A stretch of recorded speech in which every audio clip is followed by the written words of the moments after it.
Welcome back, folks! Today, we're diving into the eye of a trade hurricane, a swirling vortex of tariffs, sanctions, and political grandstanding. The US economy is facing some serious headwinds, making everyone a little jittery. So grab your economic hard hats, folks, because things are about to get messy. Now, let's address the giant, death-ridden bald eagle in the room, the US economy. Is it on the brink of collapse? The short answer is, well, it's complicated. The US economy is a complex beast, with many moving parts and variables. On the one hand, the economy has shown remarkable resilience over the years. Despite numerous challenges, the US economy has managed to bounce back time and again. GDP growth has managed to stay afloat, kind of like a soggy piece of toast clinging to the edge of a bathtub. This growth, albeit slow, has been a positive sign. Unemployment is down, consumer spending is up, and the stock market is still chugging along. These are all indicators of a healthy economy, but there are some serious cracks in this facade of economic stability. Beneath the surface, there are underlying issues that could spell trouble. The trade war with China has left its mark, particularly on the manufacturing and agricultural sectors. These sectors have been hit hard, with many businesses struggling to stay afloat. Farmers are facing mountains of unsold soybeans. Factories are closing down, and the price of goods is rising. This has created a ripple effect throughout the economy. Then, there's the issue of auto tariffs, which have mostly driven up car prices and thrown the auto industry into a state of existential dread. The uncertainty in this sector is palpable. The energy sector is experiencing all the stability of a game of Jenga played on a roller coaster. Fluctuating oil prices and regulatory changes have added to the instability. So, is the US economy on the verge of collapse? Not yet. While there are significant challenges, the economy has shown a remarkable ability to adapt and recover. But the potential is there, simmering beneath the surface like a pot of economic uncertainty ready to boil over. The key will be how policymakers and businesses navigate these turbulent waters in the coming years. Now, let's talk about Canada, our neighbors to the north, known for their politeness, love of hockey, and an uncanny ability to produce more maple syrup than any one country should need. But there's so much more to this vast and diverse nation than just its iconic syrup and friendly demeanor. Beneath that veneer of niceness, something interesting is brewing. Canada is quietly becoming an economic force to be reckoned with. This transformation didn't happen overnight. It's the result of strategic planning and a forward-thinking approach to global trade and domestic development. While the US has been busy engaging in trade skirmishes, Canada has been quietly building relationships and diversifying its trade portfolio. This strategic move has allowed Canada to mitigate risks and open new markets for its goods and services. They've inked trade deals with the European Union, Japan, and even joined the Trans-Pacific Partnership. These agreements have not only boosted Canada's export potential, but also strengthened its position in the global market.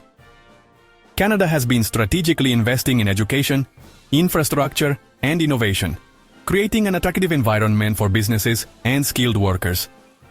These investments are laying the groundwork for a robust and dynamic economy that can adapt to changing global conditions. They've even managed to lure tech giants like Google and Amazon to set up shop north of the border. This influx of tech companies is not only creating jobs, but also fostering a culture of innovation and technological advancement. Canada's rise isn't about toppling the US or engaging in any sort of economic cage match.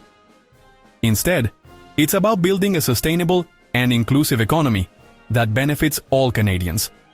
They're simply playing the long game, building a resilient and diversified economy that can weather global storms.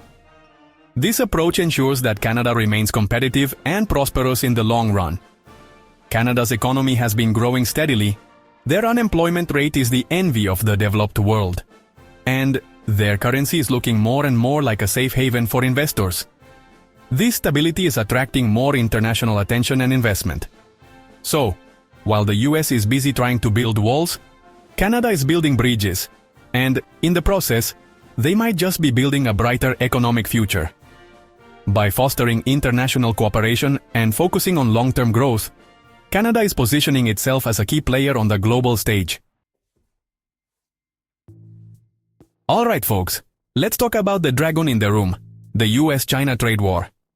This isn't just a simple spat over trade imbalances, it's a complex and multifaceted conflict that has far-reaching implications for the global economy. This trade war is a tangled web of tariffs, sanctions, and political posturing.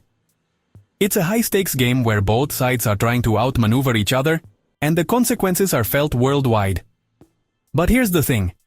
In this economic tango, China might just be the one leading. While the US is trying to keep up, China seems to have a strategic edge.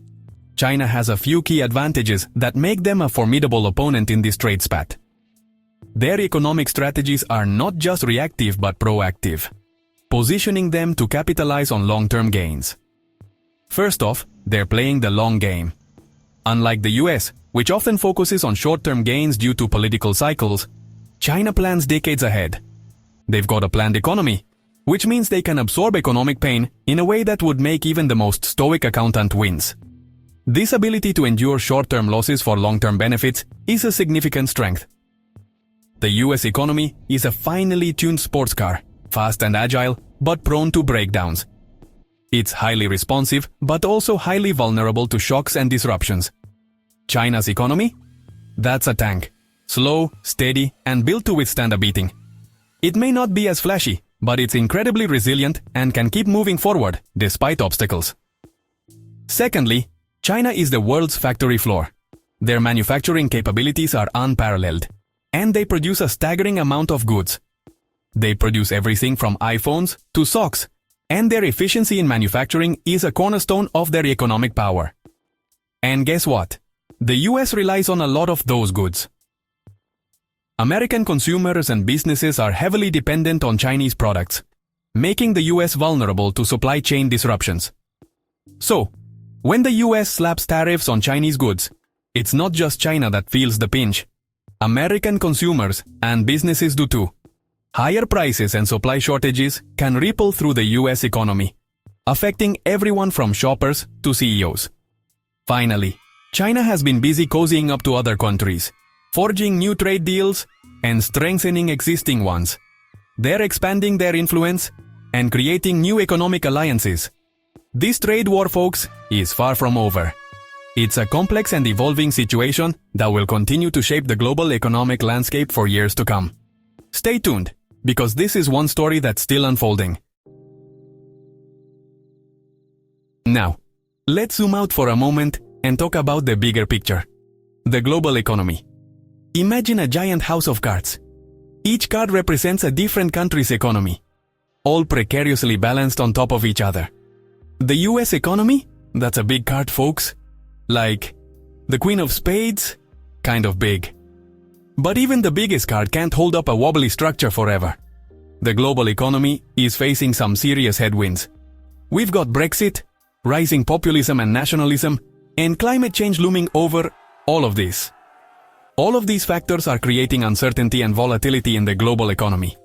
Businesses are hesitant to invest, consumers are tightening their belts, and governments are running around like chickens with their heads cut off.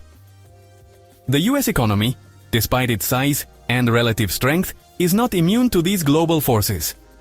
As the world's largest economy, the US is particularly vulnerable to any hiccups in the global system. So, buckle up, folks, because the global economy is in for a bumpy ride, and the US is along for the ride whether it likes it or not. Let's talk about the engine that drives the American dream: consumer spending. The US economy is a bit like a giant, gas-guzzling SUV.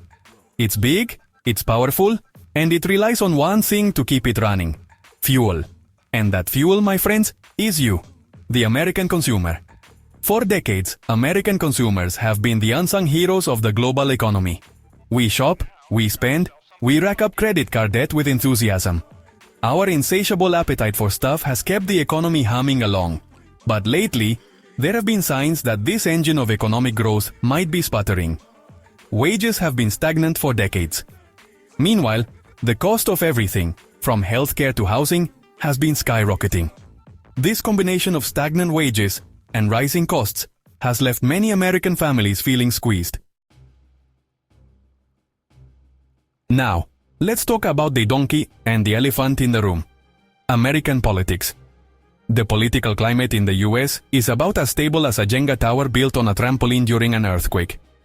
It seems like every day there's a new scandal, a new Twitter feud, a new government shutdown. And while all of this political theater might be entertaining, it's wreaking havoc on the economy. Businesses hate uncertainty. Right now, businesses are facing a whole lot of uncertainty. Will there be another trade war?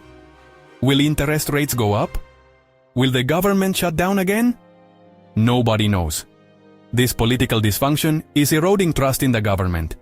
And it's creating a climate of instability that's bad for business and bad for the economy. The two parties are so busy fighting each other that they can't seem to agree on anything, even when it's in the best interest of the country. Finally, let's address the giant, debt-shaped elephant in the room, the US national debt. The national debt, despite its best efforts to be boring, is actually a pretty big deal. It's the sum total of all the money the US government has borrowed over the years and hasn't yet paid back. And let's just say, it's a big number. A really, really big number. Now, a little bit of debt is fine, but when you start racking up debt like a teenager with their first credit card, that's when things start to get a little hairy. The problem with having a large national debt is that it can lead to a whole host of economic problems.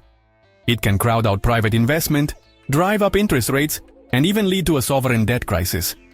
The longer we wait to address this problem, the bigger it's going to get. So, there you have it, folks. The 7 factors that are shaking the US economy to its core. It's a complex and interconnected web of global challenges, domestic pressures, and political uncertainties. But don't despair just yet. The US economy, for all its flaws, is still the largest and most dynamic in the world. We've weathered storms before, and we'll weather this one too. But it's going to require some course correction.